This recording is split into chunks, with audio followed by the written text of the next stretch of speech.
క్రీస్తునాథునందు ప్రియులకు సహోదరి సహోదరులారా, యేసుక్రీస్తు నామములో మేమందరినీ కూడా ఈ యొక్క క్రీస్తు సందేశంకు ఆహ్వానిస్తున్నాం.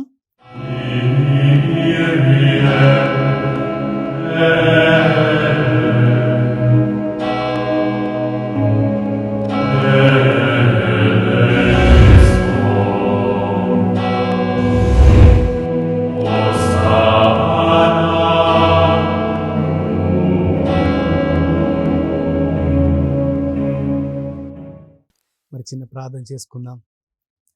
ఓ ప్రభువా, ఈరోజు ఈ యొక్క క్రీస్తు సందేశం ద్వారా వాక్యాన్ని ఆలకించడానికి సంసిద్ధమైన ప్రతి ఒక్కరిని కూడా దీవించండి. ఈ యొక్క వాక్యం వింటూ ఉండగా ప్రభువా, వారిని మీరు ఆత్మపూరితులు చేసి వారిని దీవించండి. ఈ యొక్క వాక్యం ద్వారా వారు మంచి జీవితాన్ని అలవర్చుకొని ముందుకు వెళ్ళలాగున తోడ్పాటు అందించమని ఈ యొక్క మనల్ని మా నాథుడైన యేసుక్రీస్తు నామమున అడిగి వేడుకొంచున్నాం తండ్రి, amen. Praise the Lord, praise the Lord, hallelujah, hallelujah. ప్రియ సహోదరి సహోదరులారా, ఈ యొక్క క్రీస్తు సందేశంలో మనమందరం కూడా ఈరోజు ధ్యానించుకునేటువంటి ఒక అంశం బహుమానం. చిన్నప్పటి నుంచి మనం ముసలి వాళ్ళు అయ్యే వరకు మనకు బహుమానాలు అంటే చాలా చాలా ఇష్టం. అది ఏ సందర్భమైనా, ఏ శుభకార్యమైనా మనము మన స్నేహితులకు కావచ్చు, మన బంధుమిత్రులకు కావచ్చు, బహుమానాలతో వారిని ఆనందపరుస్తూ ఉంటాం. మరి మనం బహుమానాలు తీసుకున్నప్పుడు కూడా మనం ఎంతో ఆనందాన్ని వ్యక్తపరుస్తూ ఉంటాం. పలానా వ్యక్తి నాకు గిఫ్ట్ ఇచ్చాడు, పలానా వ్యక్తి నాకు బహుమానం ఇచ్చాడు. మరి ఈ యొక్క బహుమానం అనేటువంటి అంశం ద్వారా మనం ఏం ధ్యానించుకోబోతున్నాం? ఈ బహుమానానికి ఉన్నటువంటి ప్రత్యేకత ఏమిటి? అసలుకి ఈ యొక్క బహుమానం ఏమిటి అనేది మనం అందరం కూడా ధ్యానించుకుంటే, ఈ లోక జీవితంలో మానవులమైన మనందరికీ కూడా యేసుక్రీస్తు ప్రభు ఒక బహుమానంగా ఈరోజు ఉంటున్నాడు. యోహాను సువార్త 3వ అధ్యాయం 16వ వచనాన్ని మనం ఒకసారి ధ్యానించుకుంటే, వాక్యం తెలియజేస్తున్నది, దేవుడు ఈ లోకాన్ని ఎంతో ప్రేమించి తన ఏకైక కుమారుని మన కోసం ఈ లోకానికి పంపించాడు. ఒకసారి మనం ధ్యానించుకుంటే, మనుషులు, దేవుడు. మరి ఆ యొక్క దేవుడు మానవులమైన మనకి ఎన్నో బహుమానాలు ఇచ్చాడు. మనకు శరీర ఆకృతి, శరీర అవయవాలు, వినడానికి, చూడడానికి, రుచి చూడడానికి, గాలి పీల్చుకోవడానికి, మరి మన యొక్క శరీరంలో ప్రతిదీ కూడా ఎంత సక్రమంగా దేవుడు సృష్టించాడంటే, ఇది మన యొక్క శరీరమే ఒక అద్భుతమైన బహుమానం అనుకోవాలి. మరి రెండవదిగా, ఈ యొక్క జీవితంలో కూడా మనకు ఎదురయ్యే ప్రతి అనుభవం కూడా ఒక బహుమానంగా మనం తీసుకోవాలి. ఎందుకంటే ప్రతి ఒక్క అనుభవం ద్వారా మన జీవితంలో ఏది అవసరం లేనిదే దాన్ని మనం తొలగించుకుంటూ వస్తూ ఉన్నాం. థామస్ అల్వా ఎడిసన్ అనే ఒక శాస్త్రవేత్త బల్బు కనుక్కునే ప్రక్రియలో అతను ఎన్నో ప్రయత్నాలు చేశాడు. అతను ఎన్నో వస్తువులను చేరుస్తూ అతను విఫలమవుతూ ఉంటే చాలామంది నవ్వుకున్నారు. అతన్ని ప్రశ్నించారు, మరి నువ్వు ఇన్నిసార్లు ప్రయత్నం చేసినా విఫలమవుతున్నావు కదా అన్నప్పుడు అతను చెప్పిన విషయం ఏంటంటే, నేను చేసిన ప్రతి ప్రయత్నంలో కూడా నేను విఫలమవ్వడం లేదు. ఈ వస్తువు ఈ యొక్క బల్బ్ కనుక్కోవడానికి పనికి రాదు అని తెలుసుకున్నాను అనే ఎంతో చక్కటి సమాధానాన్ని ఇస్తూ ఉన్నాడు. మన జీవితంలో కూడా మనకు ఎదురయ్యే ప్రతి సంఘటన ద్వారా, కష్టం ద్వారా మనం నేర్చుకునే విషయం ఏంటంటే, అనవసరమైనది ఏది, అవసరమైనది ఏది అని తెలుసుకొని మనము ముందుకు వెళ్తూ ఉన్నాం. మరి ఈరోజు గుర్తుపెట్టుకోవాలి, దేవుడు తన ఏకైక కుమారుణ్ణి మనందరి కోసం బహుమానంగా ఇచ్చి ఉండగా, ఆ యొక్క బహుమానాన్ని మన జీవితంలో మనం సంతోషంగా స్వీకరిస్తున్నామా? మన తల్లిదండ్రులు, మన యొక్క స్నేహితులు, మన యొక్క భార్య, మన యొక్క భర్త, లేక మన పిల్లలు ఇచ్చే బహుమానాలను మనం ఎంత జాగ్రత్తగా మన ఇంట్లో దాచుకుంటామంటే చాలామంది ఆ వస్తువులు పెట్టుకోవడానికే కొన్ని అలమార్లు ఏర్పాటు చేసుకుంటూ ఉంటారు. వాటిని ఎంతో చక్కగా అద్దాలతో ఏర్పాటు చేసుకుని అవి ఎప్పుడు చూసుకునే విధంగా పెట్టుకుంటూ ఉంటారు. దీన్ని బట్టి అర్థమవుతుంది ఆ యొక్క వ్యక్తికి ఆ బహుమానంలో నువ్వు ఎంత విలువనిస్తున్నావో మనం తెలుసుకోవచ్చు. అదేవిధంగా కొందరు ప్రముఖులు ఒకవేళ నీకు బహుమానం ఇస్తే దాన్ని నువ్వు ఎంతో జాగ్రత్తగా దాచుకుంటావు. ఎందుకంటే ప్రముఖుడు ఇచ్చాడు కావున. మరి ఈరోజు నేను ఒక దేవుడు నీకు నాకు గొప్ప బహుమానం ఇస్తుంటే, బహుమానాల్లో కూడా కొన్ని విలువైనవి, కొన్ని విలువ లేనిది, కొన్ని డబ్బుతో కూడుకున్నవి, కొన్ని డబ్బుతో కూడుకున్నటువంటిది. అయినప్పటికీ దేవుడిచ్చేటటువంటి బహుమానం గొప్ప బహుమానం, అదే యేసుక్రీస్తు ప్రభుల వారు. మరి ఈ యొక్క బహుమానాన్ని స్వీకరించేటటువంటి యొక్క సమయంలో క్రీస్తు ప్రభు నిన్ను నన్ను కూడా ఒక బహుమానంగా మారాలి అని గుర్తు చేస్తున్నాడు. మీరు అడగవచ్చు, ఫాదర్ గారండి నేనే విధంగా బహుమానంగా ఉండగలుగుతాను అనే ఆలోచన రావచ్చు. మన జీవితాలను ఒక బహుమానంగా మనం మార్చుకున్నప్పుడు ఇతరులు మనల్ని బట్టి ఆనందపడతారు. ఏ విధంగా క్రీస్తు ప్రభు ఈ లోకానికి వచ్చినప్పుడు లోకమంతా కూడా ఆనందాన్ని వ్యక్తపరిచిందో, మానవులమైన మనమందరం కూడా క్రీస్తు ప్రభు నా కోసం తన జీవితాన్ని త్యాగం చేశాడని మనం ప్రపంచానికి ప్రకటిస్తున్నాము. అదేవిధంగా మనము కూడా ఇతరులకు బహుమానంగా మన జీవితాన్ని మార్చుకోవాలని యేసుక్రీస్తు గుర్తు చేస్తుండగా, యేసుక్రీస్తు ప్రభుల వారు 12 మంది శిష్యులను ఎన్నుకున్నారు. ఆ 12 మంది శిష్యుల్లో కొంతమంది అతన్ని అనుసరించలేక అతని మాటలు చాలా కఠినముగా ఉన్నాయని వెళ్ళిపోయారు. మరికొంతమంది యేసు ప్రభుతో ఉండిపోయారు. ఒకసారి యోహాను సువార్త 6వ అధ్యాయము 60వ వచనాన్ని ఒకసారి మనం చదువుకుంటే, ఆయన శిష్యులలో అనేకులు ఇవి వినినప్పుడు ఈ మాటలు కఠినమైనవి ఎవడు వినగలడు అని చెప్పుకొనిరి.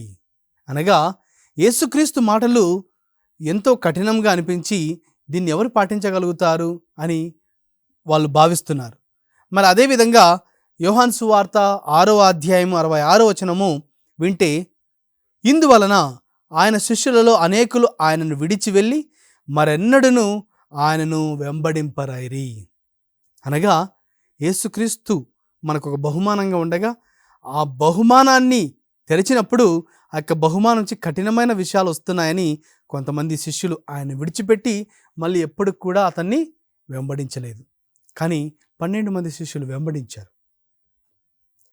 నేను ఈరోజు గుర్తు చేసుకోవాలి, ఎందుకు యేసుక్రీస్తు ప్రభుల వారు ఆ 12 మంది శిష్యులను తనతో ఉంచుకున్నాడంటే, యేసుక్రీస్తు ప్రభుతో వాళ్ళు ఉండి తదుపరి వాళ్ళు మానవాళి అందరికీ కూడా ఒక బహుమానంగా మారాలి అనేటువంటి ఒక ఆలోచన. అనగా మనం క్రీస్తుతో మన జీవితాన్ని గడిపినప్పుడు మన యొక్క జీవితం ఇతరులకు బహుమానంగా ఉంటుంది. అదే మనం క్రీస్తుతో లేకపోతే మన యొక్క జీవితం ఇతరులకు భారంగా ఉంటుంది. ప్రియ సోదరి సోదరులారా, కంప్లీట్, ఫినిష్ అనే ఈ యొక్క 2 పదాలు వినడానికి పరిపూర్తి అయ్యాయి అనే ఒక అర్థం వచ్చినప్పటికీ దీంట్లో ఎంత తేడా ఉందంట. ఒక వ్యక్తి ఈ కంప్లీట్ లేదా ఫినిష్ ఈ 2 పదాలకు తేడా ఉందా అని అడిగినప్పుడు ఒక సాధువు ఇలా చెప్తున్నాడంట, నువ్వు ఎంచుకున్న అమ్మాయిని నీ జీవితంలో పెళ్లి చేసుకుంటే నీ జీవితం పూర్తి అవుతుంది, కంప్లీట్ అవుతుంది. నువ్వు ఎంచుకోకుండా, నీ నిర్ణయం లేకుండా నువ్వు ఒక అమ్మాయిని పెళ్లి చేసుకున్నప్పుడు నీ జీవితం ఫినిష్ అవుతుంది, అంటే నీ జీవితం అంతమవుతుంది అని చెప్పారంట. చివరిగా ఆ సాధువు చెప్పాడంట, నువ్వు ఒక అమ్మాయిని ఎంచుకోకుండా ఒక అమ్మాయికి చాలా షాపింగ్ చాలా ఇష్టంగా ఉంటే నీ జీవితం కంప్లీట్గా ఫినిష్ అవుతుందంట, అనగా పరిపూర్తిగా అంతమవుతుంది. ఇది వినడానికి ఒక జోక్ అయినప్పటికీ గుర్తుపెట్టుకోవాలి, మన జీవితంలో యేసుక్రీస్తు ప్రభు మనతో ఉండగా మన జీవితం పరిపూర్తి అవుతుంది, అంతం అవ్వకూడదు. పరిపూర్తి అవ్వడం అంటే పరిపూర్ణంగా ఉండడం. క్రీస్తు మనలో ఉన్నప్పుడు మన జీవితంలో ఉన్నటువంటి ప్రతి అంశము కూడా ఇతరులకు విలువైనదిగా ఉంటుంది. ఎందుకంటే ఈ రోజుల్లో మనం అంటూ ఉంటాం, ఎంతోమంది ఈ రోజుల్లో ఇంకొకరితో జీవించలేకపోతున్నారు. ఒంటరిగా జీవించాలనే ప్రయత్నాలు చేస్తున్నారు. మరి యువతి యువకులు పెళ్లి చేసుకోవడానికి ఇష్టపడడం లేదు. స్వేచ్ఛగా ఉండాలని, డబ్బుతో ఇంకా నాకు ఎలాంటి కొదవ లేదు, నేను స్వేచ్ఛగా తిరగాలి అనే ఆలోచనతో వాళ్ళు వివాహ జీవితాన్ని జీవించడానికి కూడా ఇష్టపడడం లేదు. ఎందుకంటే ఈ రోజుల్లో ఒకరి జీవితం ఇంకొకరికి భారం అవుతుంది. ఒకరి ఆలోచనలు ఇంకొకరికి భారం అవుతుంది. అనగా మన జీవితంలో మనం ఇతరులకు భారం కాకుండా ఇతరులకు మనము వారి యొక్క జీవితాలు పరిపూర్ణమయ్యే విధంగా ఒక బహుమానంగా మారాలి. ఉదాహరణకు తీసుకుంటే భార్యాభర్తలు. ప్రియ సహోదరి సహోదరులారా, ఒక భర్త తన భార్యకు భారం కాకూడదు, బహుమానం కావాలి. ఒక భార్య తన భర్తకు భారం అవ్వకూడదు, బహుమానం అవ్వాలి. పిల్లలు తల్లిదండ్రులకు భారం అవ్వకూడదు, కానీ బహుమానంగా మారాలి. తల్లిదండ్రులు పిల్లలకు భారంగా మారకూడదు, కానీ బహుమానంగా మారాలి.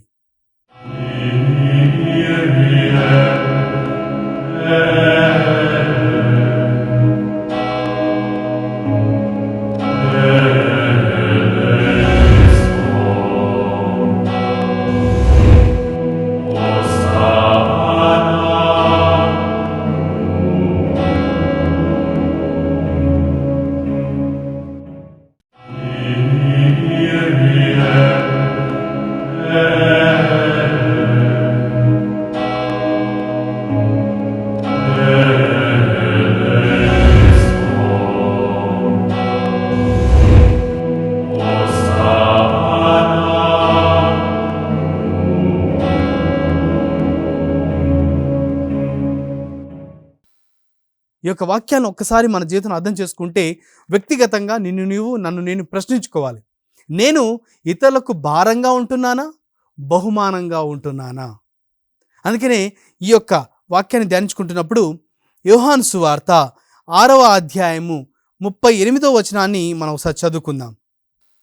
ఏలయనా నేను పరలోకం నుండి దిగివచ్చినది నన్ను పంపిన వాని చిత్తం నెరవేర్చుటకే కానీ నా ఇష్టానుసారం చేయుటకు కాదు. యేసుక్రీస్తు ప్రత్యేకంగా నీకు నాకు తెలియజేస్తున్నారు. అదేంటంటే లోకాన్ని దేవుడు ప్రేమించి తన ఏకైక కుమారుని మనకు బహుమానంగా ప్రసాదించుండగా ఆ బహుమానం మనకేం చెప్తుందంటే, నాకు ఇష్టం వచ్చినట్టు జీవించడం కాదు స్వేచ్ఛ అంటే, నాకు ఇష్టం వచ్చినట్టు పనులు చేస్తే కాదు నాకు స్వాతంత్రం అంటే, నా తండ్రి చిత్తానుసారం జీవించినప్పుడే నా యొక్క జీవితానికి విలువ ఉంటుంది. నాకు ఇష్టం వచ్చినట్టు చేయడానికి కాదు నా జీవితం అని క్రీస్తు ప్రభు చెప్తున్నాడు. మరి అలాంటప్పుడు ఈ రోజుల్లో భర్త భార్యతో, భార్య భర్తతో ఇది నా ఇష్టం, ఇది నా జీవితం, నువ్వెవరు చెప్పడానికి, నువ్వెవరు నన్ను కంట్రోల్ చేయడానికి అనే ఎన్నెన్నో సంభాషణతో గొడవ పడుతూ తమ అందమైన జీవితాలను పరిపూర్తిగా నాశనం చేసుకుంటున్నారు. ప్రియ సహోదరి సహోదరులారా, గుర్తించాలి, ఈ యొక్క వివాహ జీవితాన్ని దేవుడే స్వయంగా ఏర్పాటు చేశాడు. ఇది అద్భుతమైనటువంటి విషయం. కావున మన యొక్క జీవితాలు ఎప్పుడైతే మనం ఇతరులకు బహుమానంగా కాకుండా భారంగా మారుతామో అప్పుడు మనకిష్టం వచ్చినట్టుగా జీవిస్తున్నామని గుర్తు. ఎప్పుడైతే నేను ఇతరులకు బహుమానంగా జీవిస్తున్నానో అప్పుడు తండ్రి చిత్తానుసారం నేను జీవిస్తున్నానని ఒక గుర్తు.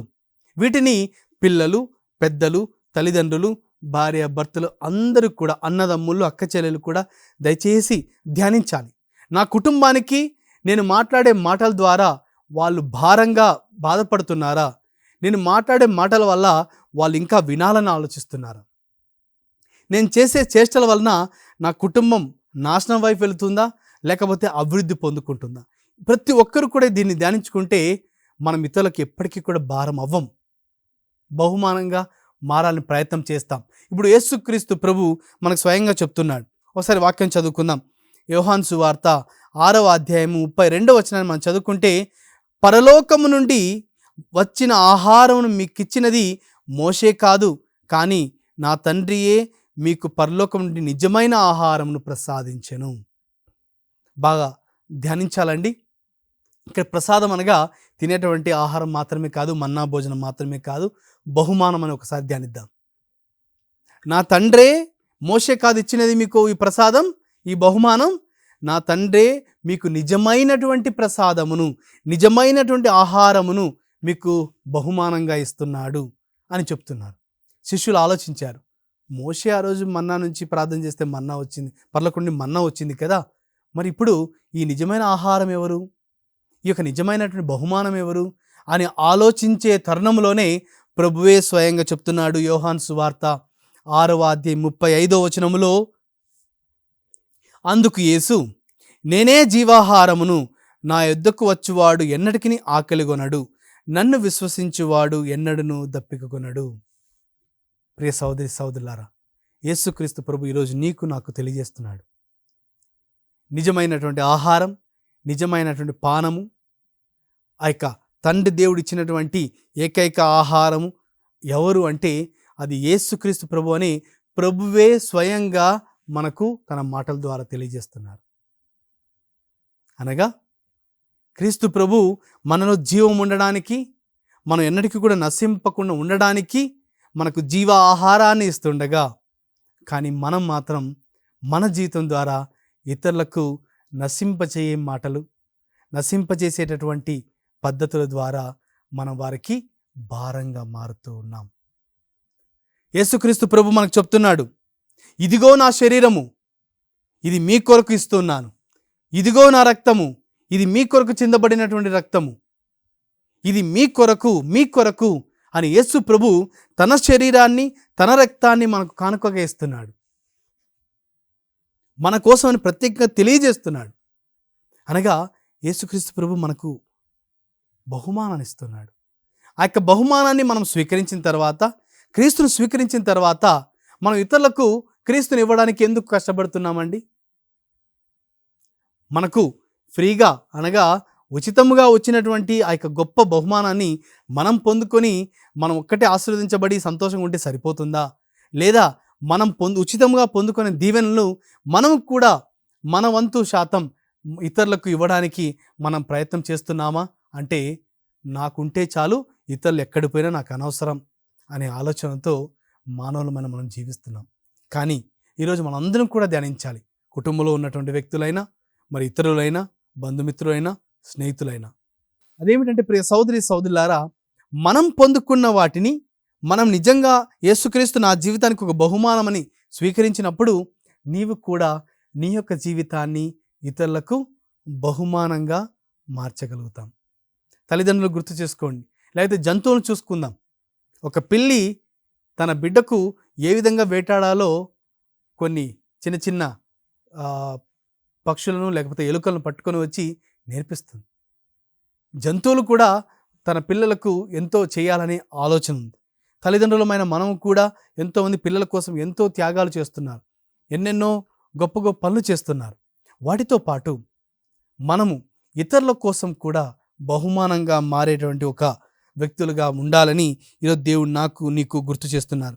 మరి ప్రియ సహోదరి సహోదరులారా, ఇప్పుడు మీరు అనవచ్చు, ఫాదర్ గారు అండి, నా జీవితాన్ని సరిదిద్దుకోవడానికే నాకు సమయం లేదు, మరి ఇతరుల కోసం నేను ఎప్పుడు బహుమానంగా మారేది అని మీరు నన్ను ప్రశ్నించవచ్చు. మీ యొక్క ప్రశ్నకు కూడా ఒక అర్థం ఉంది. ఐ అండర్స్టాండ్, నేను అర్థం చేసుకోగలుగుతాను. కానీ నీవు ఇతరుల కోసం గొప్ప గొప్ప పనులు చేయడం అని కాదు, నీకున్న వాటిని ఇతరులకు బహుమానంగా ఇవ్వగలుగుతావు. అదేమిటంటే నీ ముఖంలో ఉన్నటువంటి ఒక చిరునవ్వు చాలండి. చర్చికి వెళ్ళినప్పుడు, మార్కెట్కి వెళ్ళినప్పుడు, ఇతరులతో కలిసినప్పుడు, యేసుక్రీస్తులాగా మరణించిన లాజరు బయటికి రా అని గొప్ప గొప్ప పనులు చేయనవసరం లేదు. అవి చేస్తే చప్పట్లు కొడతారు, శాలువాలు కప్పుతారు, పూలహారాలు కప్పుతారు, న్యూస్ పేపర్లో పెడతారు. అది అందరికీ ఇష్టమే. అంత గొప్ప పనులు మనకు అవసరం లేదు. దేవుడిచ్చినటువంటి ప్రతి దానితో కూడా మన జీవితంలో మనం ఒక ప్రత్యేకతను కనబరుచుకోవచ్చు. మన ముఖంలో ఉన్నటువంటి ఆ యొక్క ముఖం, మనం చిరునవ్వు నవ్వినప్పుడు ఎంత అందంగా ఉంటుందో అది నీకు నాకు తెలుసు. కనీసం బాధలో ఉన్నటువంటి వ్యక్తికి ఒక చిరునవ్వు ఇస్తే ఉచితముగా, దానివల్ల నువ్వు నష్టపోయేది ఏమీ లేదు. కానీ మనం ఇవ్వం.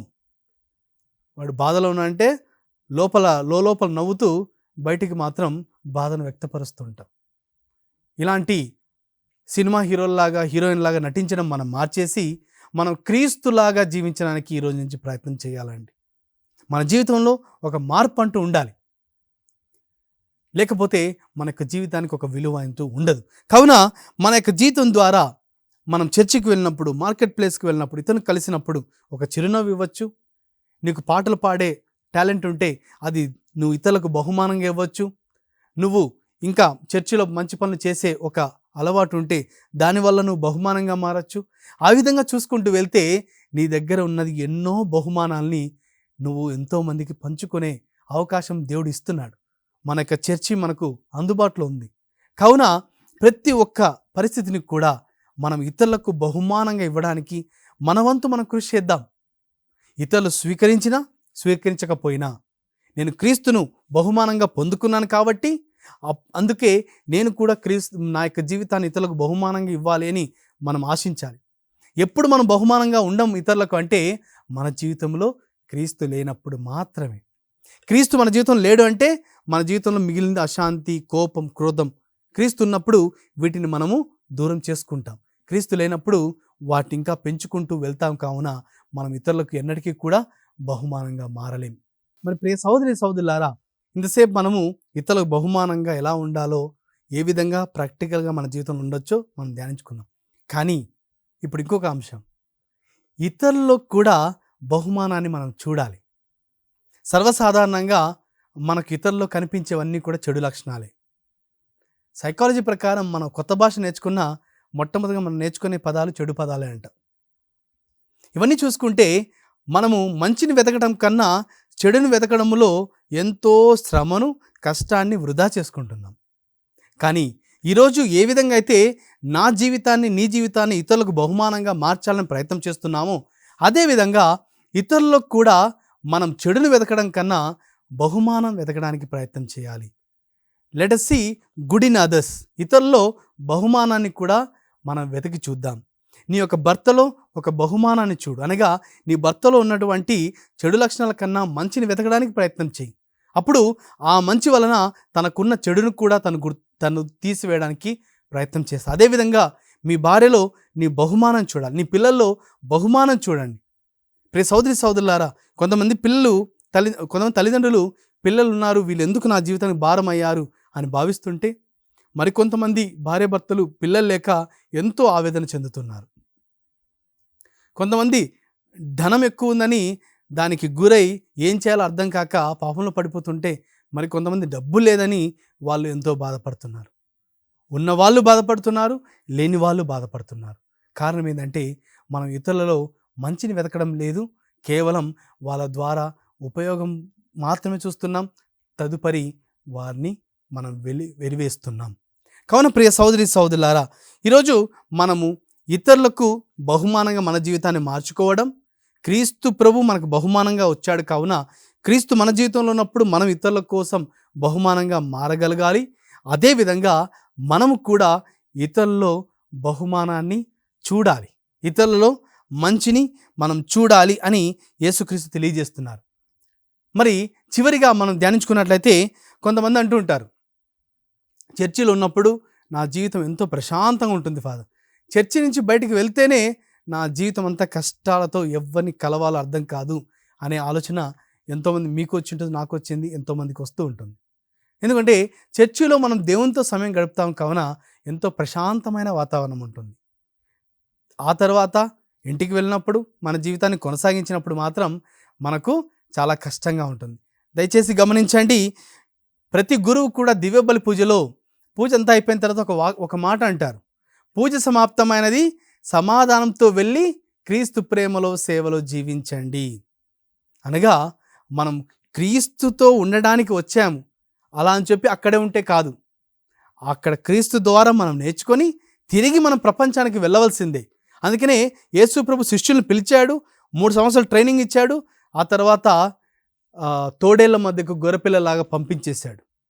క్రైస్తవులం మనకు కూడా మనం ప్రతి దివ్యబలి పూజకు వెళ్ళినప్పుడు క్రీస్తు ద్వారా బహుమానాన్ని పొందుకొని, బలాన్ని పొందుకొని, శక్తిని పొందుకొని తిరిగి ప్రపంచానికి వెళ్ళి మనము ప్రపంచంలో జీవించాలి. లేదు నేను యేసుప్రభు దగ్గర ఉంటాను అని చర్చిలో కూర్చుంటే కాదు, సమాప్తమైనది, తిరిగి వెళ్ళి మీరు సమాధానంతో శాంతితో జీవించనని ప్రతి గురువు కూడా దివ్యబలి చివరిగా చెప్తుంటాడు. కావున ప్రియ సహోదరి సహోదరులారా, మనము క్రీస్తు పొందుకున్నాం, నా జీవితం బాగుపడింది అనేది కాకుండా నేను తిరిగి వెళ్ళి ప్రపంచానికి ఒక బహుమానంగా మారాలని, ఇతరులకు కూడా బహుమానాన్ని వెతకాలని, ఈ యొక్క ప్రపంచానికి మనం ఏదైతే మంచి చేయగలుగుతామో మనం జీవించబోయేటువంటి ఈ కొన్ని సంవత్సరాలు లెక్కేసుకుంటూ మంచి చేయడానికి మీ సాయశక్తులా మీరు ప్రయత్నం చేద్దాం.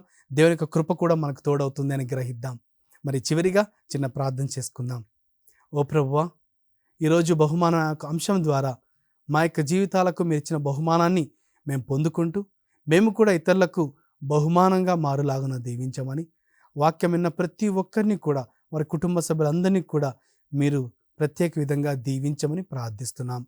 ఈ యొక్క మనల్ని మా నాథుడైన యేసుక్రీస్తు నామమున అడిగి వేడుకొంచున్నాం తండ్రి, ఆమెన్. ప్రియ సోదరి సోదరులారా, వచ్చే వారం ఇదే సమయానికి మరొక అంశం ద్వారా దేవుని వాక్యాన్ని ధ్యానించుకుందాం. దేవుడు మిమ్మల్ని అందరినీ కూడా దీవించునుగాక. May God bless all of you.